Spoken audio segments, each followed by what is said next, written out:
Okay. So, hello everyone. So, welcome to the first practical lesson on Python for Economics course. So, in this session, we are going to execute Google Colab, understand the main parts of notebook, and execute the first Python program. So, here we will then store some kind of basic economic indicators such as GDP growth, inflation, and unemployment in Python variable. Finally, we will perform our first economic calculation, that is GDP per capita.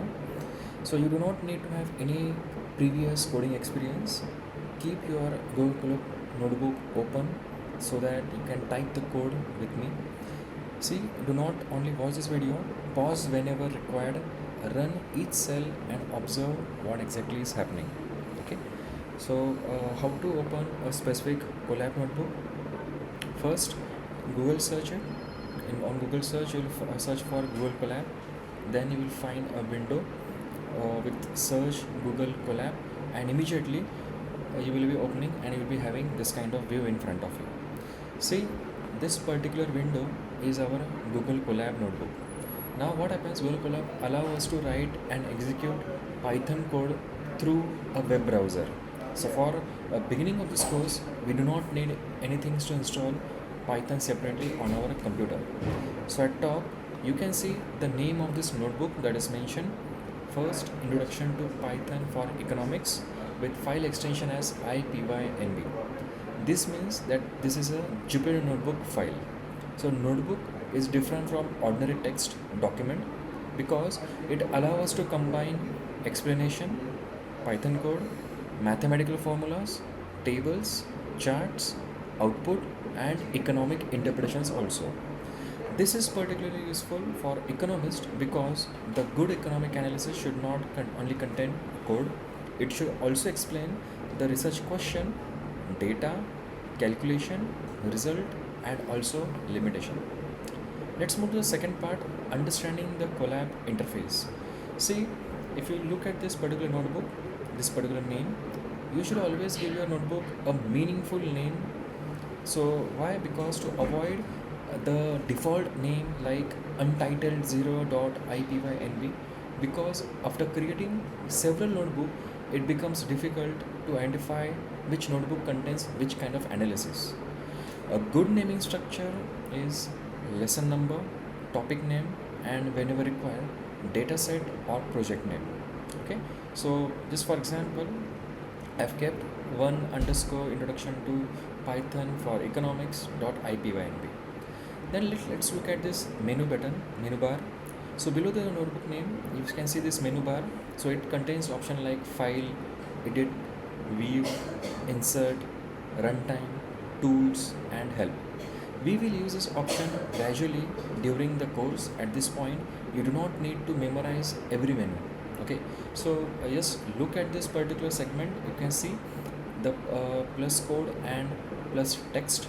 Okay, so it means what? Adding the code and adding the text. So when we select add code, ultimately what is going to happen? It is going to add a code segment immediately inside the Colab notebook. And when we add the text, ultimately what is going to happen? It is going to create a text cell. Now see, the text cell is where we write specific stuff for our understanding. So it will include what? Heading, explanation, formulas, observation, conclusion, and some kind of economic interpretations. Okay, see, every code cell has a play button on left hand side. If you just see, I'm just going through, browsing through it, so you can see this play button over here.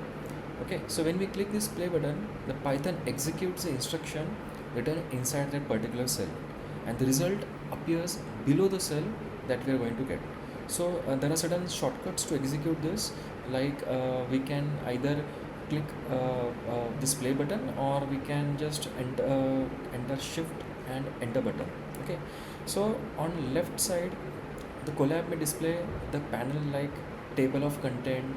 Okay, then search option is there, then different variable processors are there, and we can keep different kinds of files also. Later we will use this file panel to upload a specific CSV and Excel dataset also.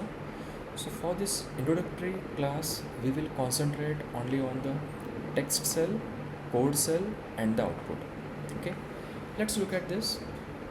At this top area, right area, Colab shows whether the notebook is connected to runtime or not. Are you able to check this? Okay, so this runtime is a computing environment that executes our Python code. So for the basic programming in this course, the standard Python runtime is sufficient. We do not need any kind of GPU or any kind of TPU for variables, calculations, data cleaning, or beginning level economic analysis.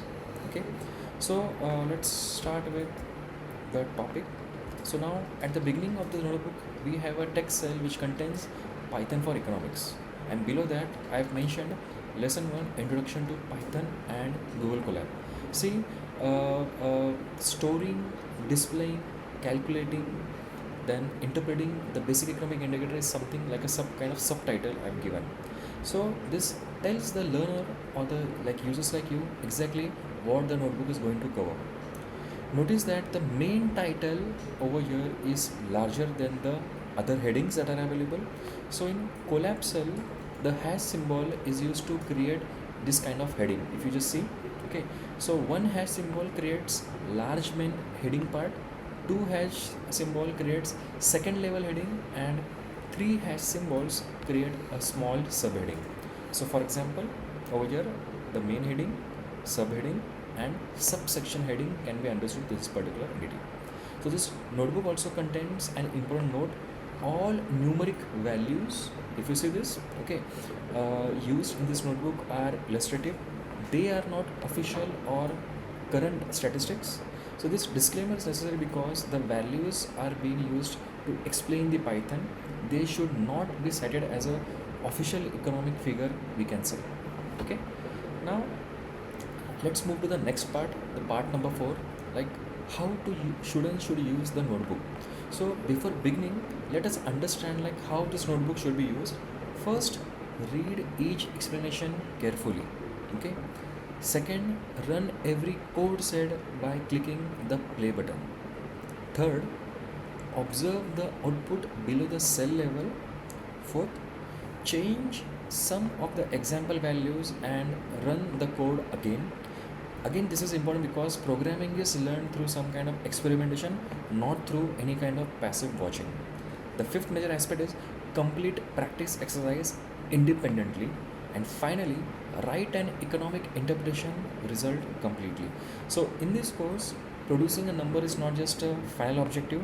You must also understand what the number represents. So whether it's economically meaningful or not, what assumptions were used, and what limitations remain within the code. Let's move to the next part, that is learning outcome. See, by end of this notebook, we should be able to understand the basic purpose of Google Colab, identify the cells and text cell, run a Python code cell, display the information using a print function, store few of the economic information in variables, recognize basic Python data types, create a readable output using something known as f-string, calculate the GDP per capita, and interpret the results economically. So these outcomes will give us a clear direction, and we are not trying to learn the entire Python language in a one specific video. So we are going to take small steps that are required to begin with the economic data analysis. Again, the next major stuff is like what is Google Colab.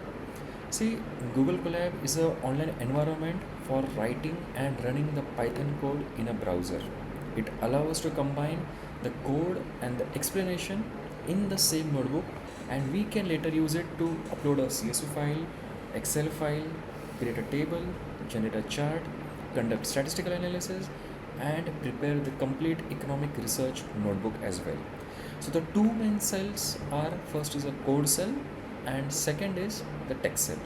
So in code cell, it contains a Python instruction that can be executed, and in text cell it contains a human readable explanation. So let us look at the difference.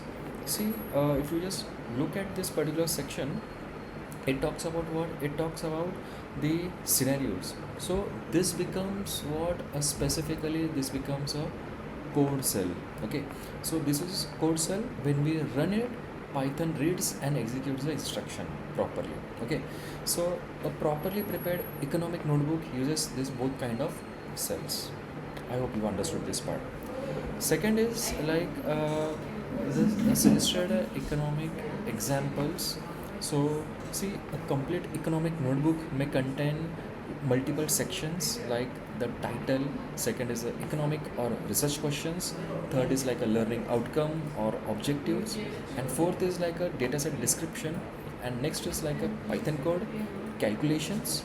Then we can talk about tables, charts, economic interpretations, limitations, few practice exercise, and lastly the summary part. Okay, so this structure makes the analysis more understandable to student, researchers, supervisors, or any policy professionals also.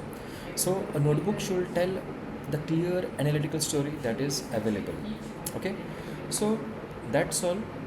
We will keep it cut short over here only. Thank you for your time.